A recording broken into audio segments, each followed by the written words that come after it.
el eco de un motor aullando en solitario, puede ocultar una verdad tan explosiva como un titular de última hora. En los test previos al Gran Premio de Imola, mientras el asfalto aún guardaba el secreto de las batallas venideras, un cronómetro indiscreto reveló una jerarquía inesperada, un nombre que nadie anticipaba en la cima, insinuando un cambio de guardia que dejaría a más de uno boquiabierto. Ese día, el rugido familiar del Alpine no anunció la supremacía esperada, sino una silenciosa revolución firmada por un joven argentino. Para el observador casual, quizás solo una vuelta rápida en un mar de pruebas, pero para los conocedores de la Fórmula 1 fue la inequívoca declaración de un talento impaciente, un golpe de autoridad que resonó en los boxes como un trueno sordo, dejando una huella imborrable en la hoja de tiempos y un gesto de asombro en el rostro curtido de Flavio Briatore. Si esta revelación te dejó sin palabras, espera conocer las ondas expansivas que sacudieron Imola y todo el paddock. Suscríbete a nuestro canal para no perderte ni un solo detalle de esta historia que está reescribiendo el guión de Alpine, y déjanos tu like para apoyar al talento argentino en la Fórmula 1. El registro cronometrado de Franco Colapinto aquel día en Imola trascendió la mera estadística de una pretemporada. En medio de tandas largas y ajustes meticulosos de los equipos, su nombre irrumpió en la cima de la tabla de tiempos, superando el registro establecido por el propio Pierre Gasly. Para algunos, un mero destello de juventud y audacia. Para otros, un indicio de un talento precoz. Pero para los que comprenden la intrincada dinámica interna de un equipo de Fórmula 1, fue una afirmación silenciosa pero contundente. Un golpe de autoridad que no necesitó palabras para sentirse en cada rincón del garaje de Alpine. La Traunai, hoja de tiempos, habitualmente un frío documento técnico, se convirtió en una declaración escrita en décimas de segundo, un testimonio irrefutable de una velocidad inesperada. Y cuando Flavio Briatore, el ojo clínico que descubrió a talentos generacionales, posó su mirada en ese registro, la sorpresa se grabó en su rostro con una nitidez elocuente.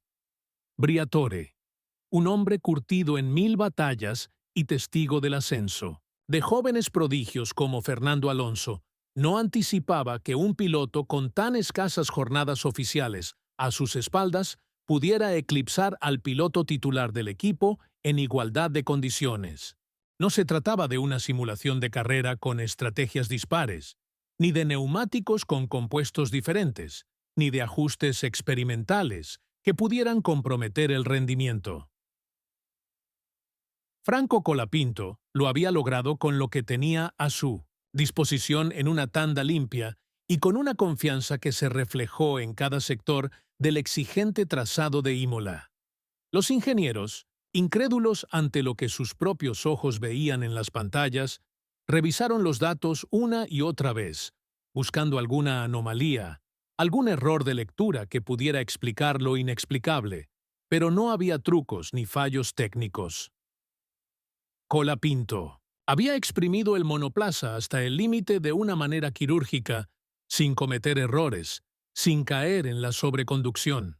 Cada curva trazada era una demostración palpable de una comprensión intuitiva del Alpine. Una simbiosis hombre-máquina que superaba las expectativas para alguien con tan poco tiempo al volante de un Fórmula 1, Pierre Gasly, al ser informado del sorprendente registro de su joven compañero, mantuvo una compostura profesional. No hubo gestos de disgusto ni comentarios fuera de lugar, pero en su mirada experimentada se vislumbraba una sorpresa genuina. Gasly era consciente de haber completado una buena sesión, de que el coche se encontraba en una ventana de rendimiento óptima, y no era habitual que un piloto con menos experiencia encontrara una velocidad superior en las mismas circunstancias. Pero Colapinto lo había hecho, y no cualquier piloto, sino el argentino del que todos comenzaban a hablar con creciente admiración. El ambiente dentro del garaje de Alpine se transformó en cuestión de segundos. Lo que había comenzado como una jornada rutinaria de ajustes se convirtió en una inesperada sesión de validación para Franco Colapinto. El equipo comenzó a dirigirle más preguntas, a escuchar sus sensaciones con una atención renovada, a Pinto seguir sus comentarios con una actitud diferente. Cuando un piloto responde de esa manera en una tanda libre, superando al piloto titular, lo mínimo que se puede hacer es prestarle toda la atención. Flavio Briatore, que hasta ese momento había observado la sesión desde el muro de boxes con una aparente ecuanimidad, solicitó de inmediato el análisis detallado de la telemetría de Colapinto. Al examinar los gráficos de aceleración, frenado y carga lateral, comprendió que no se trataba de una casualidad, de una vuelta afortunada. Lo que tenía ante sus ojos en la pantalla no era un simple número atractivo, era la evidencia palpable de un talento que no podía permanecer oculto por mucho tiempo. Colapinto no solo estaba a la altura de las exigencias, estaba desafiando los límites establecidos. Los técnicos comenzaron a intercambiar miradas significativas. Algunos esbozaban sonrisas de incredulidad y satisfacción, mientras que otros asentían en silencio, reconociendo que el equipo había cruzado un umbral invisible. Cuando un piloto que ingresa como sustituto es capaz de generar este tipo de reacciones en los nombres establecidos, la narrativa del equipo cambia para siempre. Ya no se lo evalúa como un simple reemplazo, se lo comienza a mirar con los ojos de un contendiente real. Mientras tanto, Franco Colapinto continuaba con su rutina habitual, sin celebraciones ostentosas, sin publicaciones en redes sociales, sin alardear de su logro. Se quitó los guantes, saludó a cada uno de sus mecánicos con su habitual cortesía y solicitó el desglose completo de sus tiempos. Quería analizar cada detalle, identificar áreas de mejora, porque para él, ser el más rápido en la hoja de tiempos no era la meta final, sino una señal prometedora de que estaba en el camino. Correcto. Su verdadera ambición, lo sabía, se extendía mucho más allá de una vuelta rápida en un test privado. Así concluía el primer capítulo de esta historia, con un circuito que aún resonaba con el eco de una vuelta casi perfecta, con un equipo que, aunque sin verbalizarlo aún, comenzaba a comprender que Franco Colapinto no estaba allí para completar tandas, sino para escribir su propia historia en la Fórmula 1 y con un Flavio Briatore que por primera vez en mucho tiempo se quedaba sin palabras, pero con la mirada cargada de un futuro que comenzaba a tomar forma en la pista de Imola.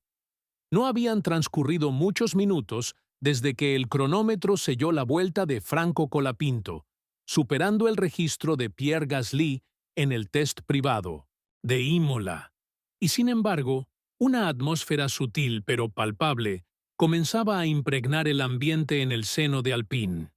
La tensión contenida de los días previos, la metódica rutina de pruebas y la atmósfera controlada que habitualmente rodea a un equipo de Fórmula 1 durante los tests habían comenzado a mutar en algo nuevo y electrizante.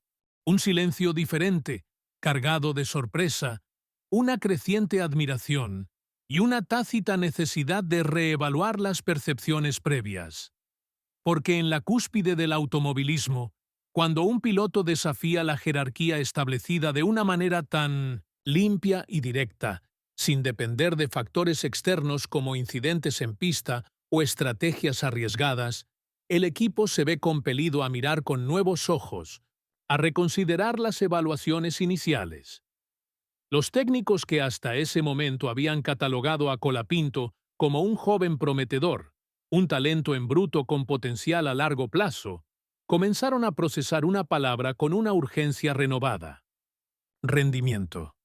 Los datos que emanaban de los monitores eran irrefutables.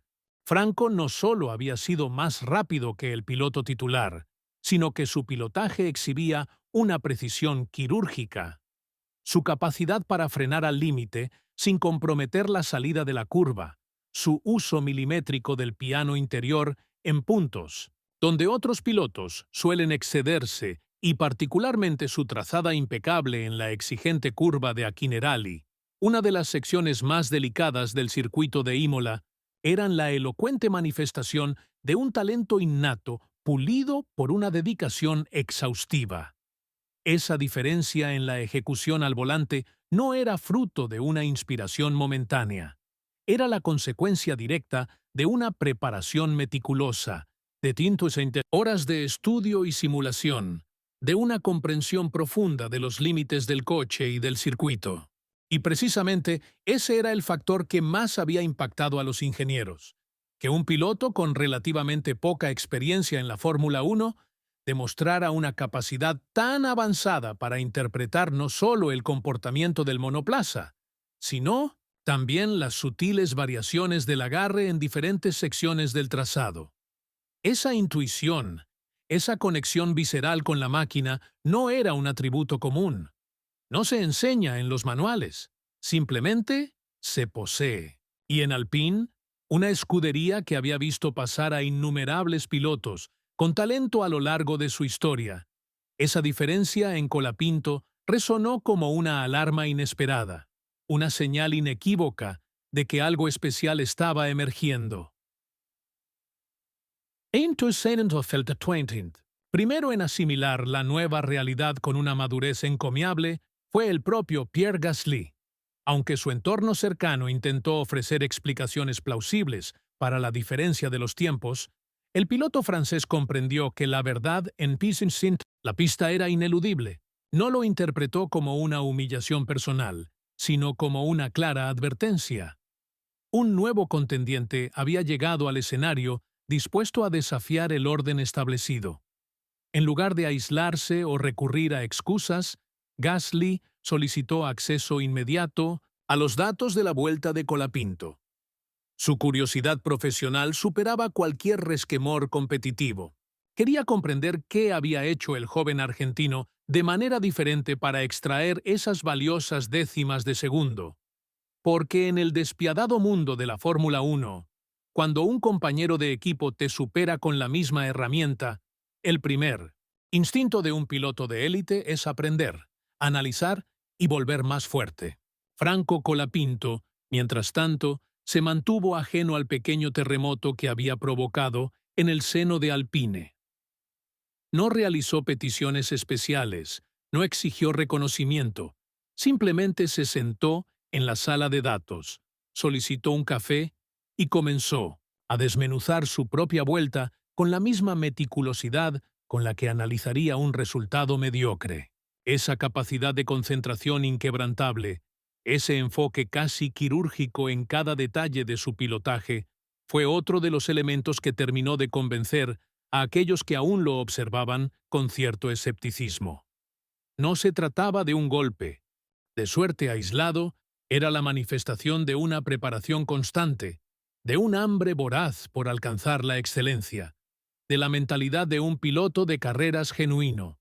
Flavio Briatore, testigo silencioso de la escena que se desarrollaba en la sala de datos, comenzó a vislumbrar en Franco algo que no percibía desde hacía años: la rara combinación de un talento deslumbrante en la pista y un control absoluto fuera de ella. Muchos pilotos poseen una velocidad bruta impresionante, pero pocos saben cómo moverse con la misma eficacia cuando no están al volante. Colapinto no buscaba las cámaras, no se enfrascaba en discursos grandilocuentes, no parecía necesitar la aprobación externa. Su mente ya estaba enfocada en la siguiente vuelta, en la siguiente oportunidad de mejorar. Y para alguien con la experiencia de Briatore para detectar a los pilotos diferentes, esa actitud era una señal inequívoca. Dentro del equipo comenzaron a surgir conversaciones incipientes, preguntas tímidas que rompían el silencio expectante. ¿Y si su rendimiento en Imola no es una casualidad? ¿Y si estamos ante un talento que trasciende un simple test positivo?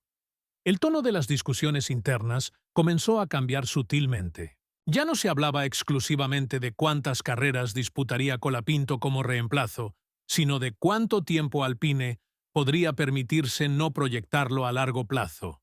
Porque el riesgo ahora no era solo perder a un piloto prometedor, era no saber capitalizar su potencial. antes de que otro equipo de la parrilla lo hiciera.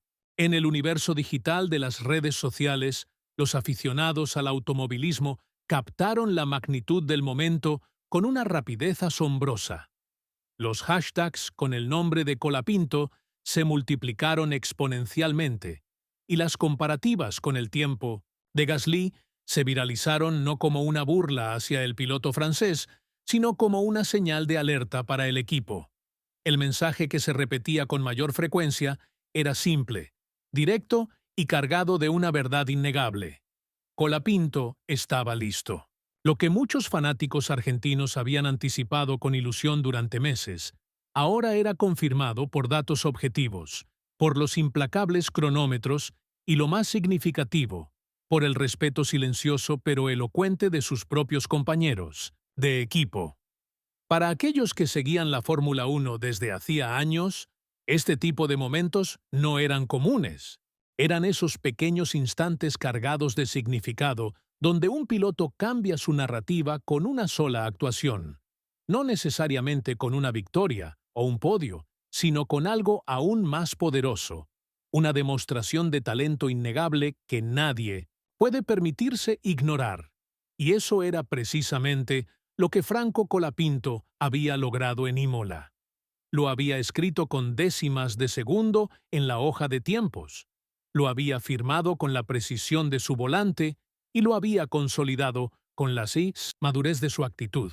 Así concluía el segundo capítulo de esta historia, con un equipo que, aunque sin haber tomado ninguna decisión formal, ya comenzaba a tratar a Colapinto de manera diferente, con un piloto que no buscaba ganarse un asiento con palabras, sino con la contundencia de la evidencia en pista y con un paddock que por primera vez comenzaba a considerar seriamente que el piloto argentino más joven de la parrilla no estaba allí por una mera oportunidad, sino por derecho propio.